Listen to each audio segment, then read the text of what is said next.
Hello everybody and welcome back to the channel. If you are new to the channel, my name is Sophia and I make book-related videos, mainly videos about literary fiction and mystery thriller books, but a little bit of everything. Today is truly a little bit of everything because it's not even a book-related video.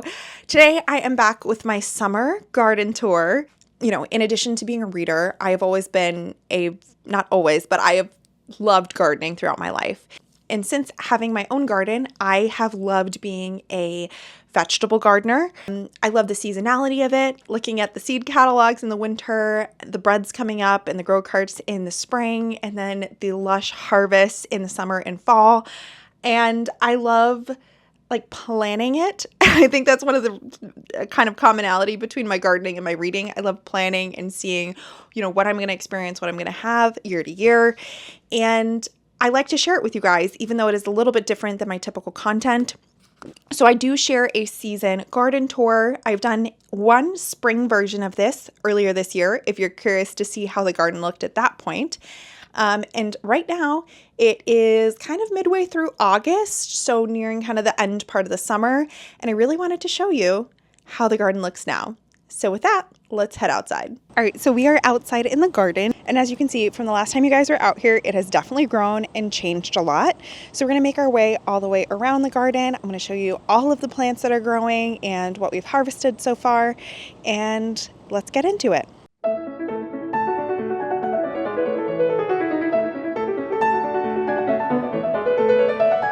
All right, so we are starting over here in what used to be the spring garden, if you remember from the spring garden tour, but is now kind of morphed into a little bit of a summer garden. So kind of going piece by piece over here, we have a San Marzano tomato. There are some green tomatoes coming in.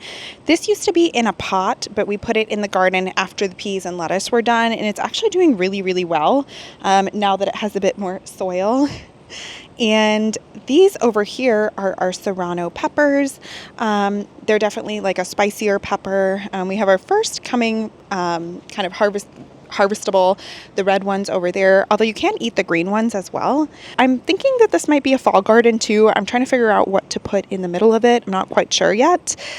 Maybe more lettuce because they tend to do really well at this time of the year. If you guys are followers of the vlog, you might notice this friend here. This is my tea plant, or my Camellia senescensis. It may or may not be dead. I transplanted it, put it outside, and I'm hoping that we see some signs of life soon, although I haven't seen anything, and it was transplanted a couple days ago. So everybody say a prayer for the tea plant.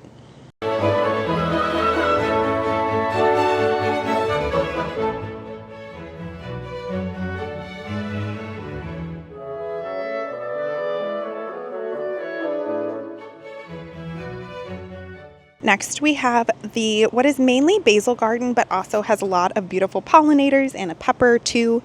So these three plants are Genovese basil, your run-of-the-mill, great for pesto. In the middle, we have a bell pepper, and it's kind of getting a little crowded out, but we don't have too much more space, so I think it's going to stay here. And in the back, we have a Thai basil that I really love to put on top of my pad Thai when I make it. Honestly, I don't know how I could ever use the amount that it's grown. All of these plants have done super well this year. I have been having the itch to pull the flower stems off just because of the fact that they're bolted and the leaves don't do as well when the flowers are on. But they just attract these wonderful pollinators and bees. And so I don't have it in my heart to do it. So we just have some flowering basil plants.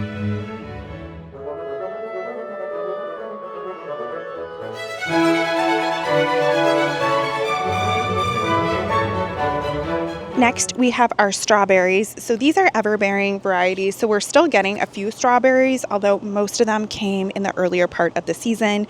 These again were some hanging baskets that I got from Home Depot. I tried to grow them from our previous plants that are supposed to be perennials, meaning they come back, but they didn't really come back super well. And I'll show you those a little bit later. But overall, these have done a really great job and really given us an awesome crop this year. And I'm so grateful for them because a nice sweet strawberry at the end of a hard day's work is the perfect gift.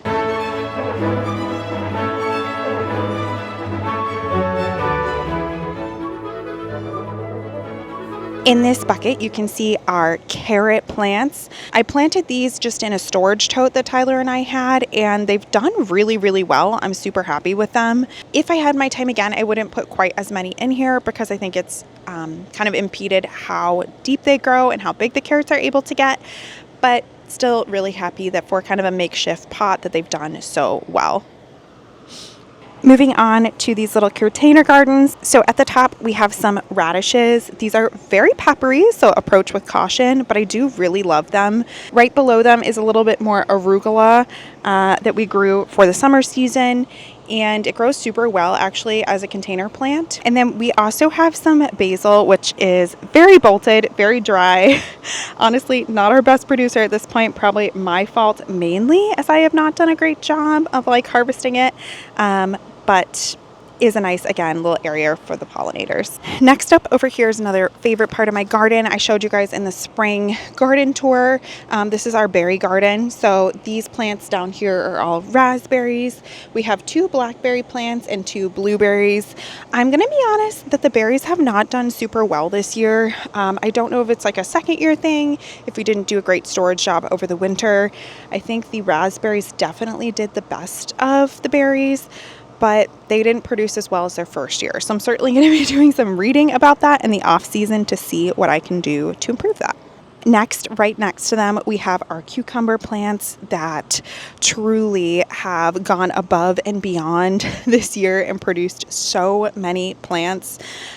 We are trellising them just with some regular old chicken wire, which has done really well. And honestly, we always have a cucumber in our fridge, usually a couple, because this plant just puts out so many. You can see right back here that there's actually a giant cucumber. Usually the problem with these is that we're not able to harvest them quick enough, which is a good problem to have. Right next to them, we get into our tomato garden. So this right here is an heirloom tomato. I believe it's called Black Kim variety, and these are really sweet, great to eat just with like mozzarella and basil. They have had a few insect issues and not always been like getting to be fully ripe without having some damage to them. So we're not quite sure what is leading to that, but still great producers and are doing really well so far. Next to them, we have our cherry tomatoes. These are honestly, I mean, I don't pick favorite children, but these are my favorite. They're just so sweet. They harvest really easily. We haven't had any damage with pests, and they've just been great producers, and I love them. There are a few that are starting to be ripe over here and over here, although we're not quite in peak season yet for those. And right next to them, we have our San Marzano tomatoes. So these are perfect for pizza, pasta sauce. They are, as I said, a great sauce tomato. Not as good as just like eating in a salad, although they're fine. We have a lot of green tomatoes on the vine, but not as many red tomatoes yet. So usually those kind of harvest later in the season, getting on for September here. One of my absolute favorite parts of the garden is our little herb and tea garden. So we have thyme and sage, oregano, chives, but then my chamomile plant, which I am really hoping to make into tea here shortly. It looks like it's pretty straightforward. You just kind of harvest the flowers and infuse them that way. But this has grown so well this year, and I'm just obsessed with it. Next up is our little container garden. So the beets have all been harvested, if you remember that from the spring tour. They were delicious, highly recommend. I think we're going to regrow some beets for fall. So now it's just kind of a pepper garden. Peppers are doing amazing, and also some extra basil too. These are our struggling strawberries from last year that I alluded to earlier in this video. They just like haven't done super well. I also haven't been helping them out by weeding them, but this is probably their last year with us, unfortunately.